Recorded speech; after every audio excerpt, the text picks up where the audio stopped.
आज के इस वीडियो में मैं आपको एक मेथड देने वाला हूं, जिस मेथड को अगर आप ध्यान रखेंगे तो एग्जाम में क्वेश्चन छोड़ना आपके लिए चुटकियों का खेल हो जाएगा कि कौन सा क्वेश्चन छोड़ना है, जो कि इंपॉर्टेंट है, बहुत इंपॉर्टेंट है। क्योंकि जब तक आप क्वेश्चन को छोड़ना नहीं सीखोगे, वो सवाल जो आपका टाइम बर्बाद करते हैं, तब तक आप अपने स्कोर को मैक्सिमाइज नहीं कर सकते हो। तो ये वीडियो देख लो, वो मेथड ले जाओ और उस मेथड को अप्लाई करो और स्किपिंग तुम्हारे लिए कभी प्रॉब्लम नहीं रहेगी। तो एक चीज और जानना कि ये स्किपिंग जो है एक कला है। अक्सर क्या होता है कि ह्यूमंस ऐसे डिजाइन होते हैं कि भाई जो सामने आता गया उसको करते जाओ। डिसीजन लेने में ह्यूमंस बहुत पुअर हैं, ये प्रूवन है। बहुत सारे साइकोलॉजिस्ट ने बहुत सारे एक्सपेरिमेंट किए हैं and humans are very bad at decisions. एक एक्सपेरिमेंट तो ऐसा हुआ था जो बहुत ही 1960s में किया गया था वो एक्सपेरिमेंट, कि एक स्टोर में 6 तरह के जैम रखे गए। जैम जानते हो, जो ब्रेड पे लगा के खाते हैं, लाल लाल होता है। 6 तरह के जैम रखे गए और उसकी सेल को नोटिस किया गया एक गिवन पीरियड में। फिर वो जैम की वैरायटी को 20 कर दिया गया और फिर सिमिलर पीरियड में नोटिस किया गया कि सेल क्या है। जब 20 जैम की वैरायटीज थी तो ये पाया गया कि जो सेल है वो बढ़ने के बजाय गिर गई। ज्यादा चॉइसेस है तो बढ़ना चाहिए भाई, अब तो स्टोर में ज्यादा माल है, लेकिन सेल गिर गई क्योंकि लोग 20 वैरायटी में डिसाइड करने में सक्षम नहीं थे, कंफ्यूज ज्यादा हो रहे थे, डिसीजन नहीं ले पा रहे थे। लेकिन जब 6 वैरायटीज थी तो वो डिसीजन थोड़ा रिलेटिवली जल्दी ले रहे थे। तो जब चॉइस होती है आपके पास कि आपके पास let's say certain number of questions दिए हैं एग्जाम में और आपको पिक करना है कि कौन से करना है कौन से छोड़ना है, तो ये बड़ा मुश्किल काम होता है, ये आसान नहीं होता है बिना किसी फ्रेमवर्क के, बिना किसी मेथड के। तो मैं आपको एक मेथड दूंगा ताकि आप इतने सारे क्वेश्चंस में कंफ्यूज ना हो जाएं। जो हमारे अंदर एक ह्यूमन प्रॉब्लम है, इसको हम सॉल्व कर सकते हैं मेथड से। तो let me give you the method which will help you in skipping questions very easily in exams. तो देखिए, आपका जो आर्ट ऑफ स्किपिंग है, इसका जो मेथड है वो ये है BLCCIN। इसको बड़ी सरलता से आप याद रख सकते हैं। आईएन इंडिया वाला आईएन और BLCC आसानी से याद रहेगा। BLCC, बी आप जानते ही हो, ओके, बी बताने की जरूरत नहीं है। एल का मतलब लोल होता है, लोल, ठीक है। नहीं ऐसा नहीं, मैं सही से बात करूंगा, सीसी।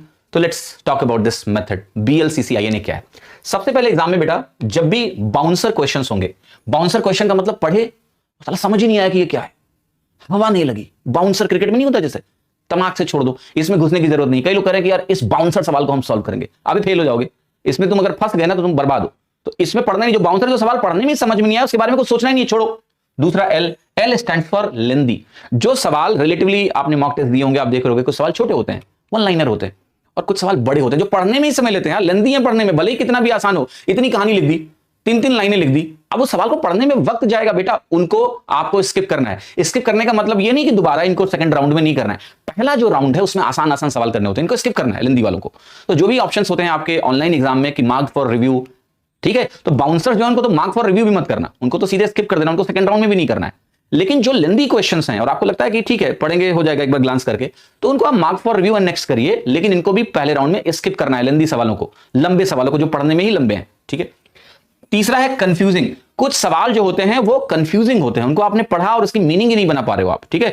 या उसमें मल्टी स्टेप्स हो सकते हैं कि ये हो रहा है, फिर ये हो रहा है, फिर वो हो रहा है, और वो क्लियर नहीं है, आपको क्वेश्चन समझ नहीं आ रहा है ठीक से। बाउंसर एक अलग चीज है, बाउंसर का मतलब कुछ समझ में नहीं आया। कंफ्यूजिंग का मतलब है समझ तो आ रहा है, पूरा नहीं आ रहा है यार, कुछ कंफ्यूजिंग है कि क्या कहना चाह रहा है ये सवाल। Leave these questions. तो आपको कंफ्यूजिंग क्वेश्चंस को भी अवॉइड करना है। देन सी कैलकुलेटिव, स्पेशली ये मैथ्स के लिए अप्लाई होता है। कैलकुलेटिव सवाल वो सवाल होते हैं, जैसे आपने देखा कि लेट से कोई क्वेश्चन आया, उसमें बहुत सारा डेटा दिया हुआ है। कैलकुलेटिव और डेटा भी अजीब सा दिया कि परसेंटेज में स्टैंडर्ड डेटा ना देके 23.46% दे दिया, ठीक है, 21.5% दे दिया। तो इस तरह के जो डेटा होते हैं वो रिलेटिवली ज्यादा टाइम लेते हैं देन 20%, 25%, 10%। ये कैलकुलेशंस आसान होती हैं। तो जो सवाल कैलकुलेटिव है, जैसे कंपाउंड इंटरेस्ट का क्वेश्चन कैलकुलेटिव हो जाता है, ठीक है। जैसे डीआई का कोई क्वेश्चन मान लिया, उसमें बहुत ढेरों सारी कैलकुलेशन करनी है, तो ये कैलकुलेटिव क्वेश्चंस को आपको राउंड 1 में नहीं करना है। जैसे सिंप्लीफिकेशन के सवाल आए, राउंड 1 में करना ही नहीं है। डीआई के क्वेश्चन को भी राउंड 1 में आप ना करें तो बेहतर है, सेकंड राउंड में करिए, क्योंकि नेचुरली डीआई में क्वेश्चन पढ़ना है, डेटा समझना है, फिर आपको ढेर सारे डेटा को सम करना है या एवरेज निकालना है। उसमें आसान सवाल भी होते हैं, बट बेटर इनको राउंड 2 के लिए ही रखिए, और राउंड 2 में भी फिर से यही फ्रेमवर्क यूज करना है।